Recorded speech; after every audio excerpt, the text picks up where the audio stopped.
Mina tean omast kogemusest, et kõige raskem samm on see kõige esimene ja tegelikult ei ole ju vahet, kas sa suusatad kilomeetri, 2 või 10. See, kui sa juba kodust välja saad, on väga hea algus.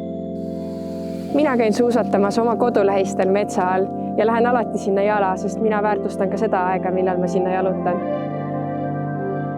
See, kui ma saan liigesed enne suusatamist soojaks jalutada, on minu jaoks suurepärane lahendus.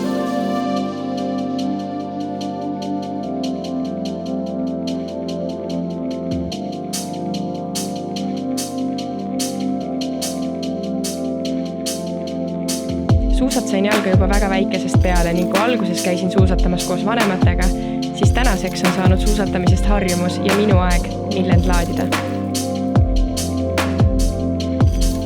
Üksinda metsas suusatades tunnen end rahulikult ja enesele fokusseeritult.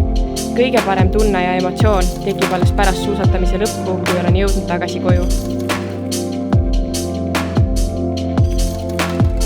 Mind inspireerivad mu töökaaslased, kes on samuti veendumusel, et me kõik oleme liikumiseks loodud.